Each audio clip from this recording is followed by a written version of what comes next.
এটি হলো আফ্রিকা, পৃথিবীর দ্বিতীয় বৃহত্তম মহাদেশ, যা প্রচুর প্রাকৃতিক সম্পদে সমৃদ্ধ। পুরো পৃথিবীর 30% প্রাকৃতিক সম্পদ যেমন সোনা, হিরে, প্লাটিনাম, গ্যাস এবং তেলের খনি আফ্রিকাতে পাওয়া যায়।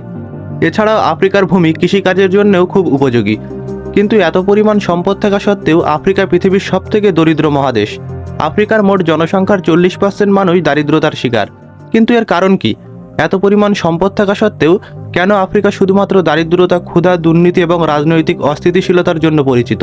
সাধারণত আমরা সবাই জানি পশ্চিমা দেশেরা নিজেদের স্বার্থে আফ্রিকাকে শোষণ করেছে। কিন্তু আফ্রিকার পিছিয়ে থাকার কারণ শুধু এই বিষয়টি নয়। আফ্রিকার এই অবস্থার পিছনে আফ্রিকার মানচিত্রও একটি বড় কারণ। এছাড়াও আরও অনেক কারণ আছে যার কারণে আফ্রিকা অন্য সকল মহাদেশের থেকে পিছিয়ে পড়েছে। চলুন এই বিষয়ে বিস্তারিত জানা যাক আজকের এই ভিডিওতে।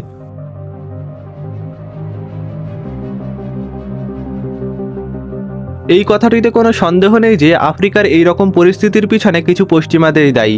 প্রায় 100 বছর আফ্রিকা ব্রিটেন এবং ফ্রান্সের দখলে ছিল, যারা নিজেদের স্বার্থে আফ্রিকার সম্পদকে শোষণ করেছে। কিন্তু এশিয়ার দেশ যেমন এখনকার বাংলাদেশ, পাকিস্তান, ভারত এবং সিঙ্গাপুরকেও ব্রিটেন এরূপ শোষণ করেছিল। তবে এই সমস্ত দেশগুলি আফ্রিকার চেয়ে অনেক ভালো অবস্থায় আছে। তাহলে আফ্রিকার দেশগুলির এত পিছিয়ে পড়ার কারণ কি? এর কারণ কোস্টলাইন বা উপকূল রেখা। উপকূল রেখা যে কোনো দেশ বা মহাদেশের জন্য খুবই গুরুত্বপূর্ণ। আসলে সমুদ্রের ধারে অবস্থিত ভূমিকে উপকূল রেখা বলে। পৃথিবীর 80% ব্যবসা সমুদ্রপথে হয়। আফ্রিকার উপকূল রেখাকে ম্যাপে খুব দীর্ঘ দেখায়, কারণ আফ্রিকা মহাদেশের প্রায় চারিদিকেই সমুদ্র।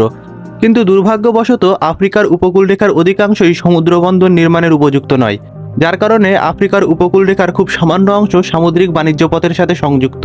এছাড়াও আরও একটি বিষয় যা আফ্রিকাকে ভীষণভাবে আর্থিক ক্ষতির সম্মুখীন করছে, সেটি হলো জলদস্যু। আফ্রিকার এই এলাকাটিকে কার্গো জাহাজের জন্য সবথেকে অনিরাপদ স্থান বলে মনে করা হয়, কেননা এই স্থান দিয়ে যাওয়া তেল বহনকারী বা যে কোনো মালপত্র বহনকারী কার্গো জাহাজে সোমালিয়ার জলদস্যুরা আক্রমণ করে। এছাড়াও ফিলিস্তিন এবং ইসরায়েলের যুদ্ধকে কেন্দ্র করে ইয়েমেনের হুতি সংগঠন ইসরায়েলের পণ্য বহনকারী কার্গো জাহাজগুলিতে আক্রমণ করেই চলেছে। আর এই কারণেই এখানে জিবুটিতে অনেক দেশ তাদের সৈন্য মোতায়েন করে রেখেছে তাদের জাহাজকে হামলার হাত থেকে বাঁচানোর জন্য। শুধু তাই নয়, পশ্চিম আফ্রিকাও বাণিজ্যিক জাহাজের জন্য অসুরক্ষিত। 2013 সালের অক্টোবর মাসে নাইজেরিয়ার এই এলাকার জলদস্যুরা একটি তেলবাহী আমেরিকান জাহাজের উপরে আক্রমণ করে এবং সেই জাহাজের নাবিকসহ সকল কর্মচারীদের বন্দী করে নেয়। তারপর তাদের দাবি পূরণ করার পরেই জাহাজের সকল কর্মীদের মুক্তি দেয়। এই সমগ্র অঞ্চলে এই ধরনের ঘটনা ঘটেই থাকে, যার কারণে বিশ্বের বেশিরভাগ দেশ আফ্রিকার এই সমস্ত রুট দিয়ে তাদের জাহাজ নিয়ে যায় না, যার ফলে আফ্রিকা অনেক বাণিজ্যিক সুযোগ হারায়। আফ্রিকার দেশগুলিকে আলাদা করার সময় ভাষা, ধর্ম এবং সংস্কৃতিকে বিবেচনায় নেওয়া হয়নি, যার কারণে আফ্রিকায় 60 বছর ধরে ভিন্ন ভিন্ন সংস্কৃতির মানুষের মধ্যে গৃহযুদ্ধ লেগেই আছে, যে গৃহযুদ্ধে এখনো পর্যন্ত 65 লাখ মানুষের মৃত্যু হয়েছে। কিন্তু এই আফ্রিকায় এমন একটি দেশ আছে যে দেশ তার ভাগ্য পরিবর্তন করছে, আর সেটি হচ্ছে বতসোয়ানা। বতসোয়ানাও আফ্রিকার বাকি দেশগুলির মতো 1966 সালে ব্রিটেনের দখলদারিত্ব থেকে মুক্তি পায়।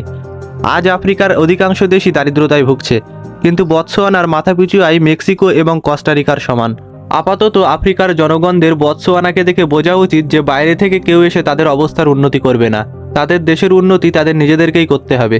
আশা করি এই ভিডিওটি আপনার ভালো লেগেছে। ধন্যবাদ।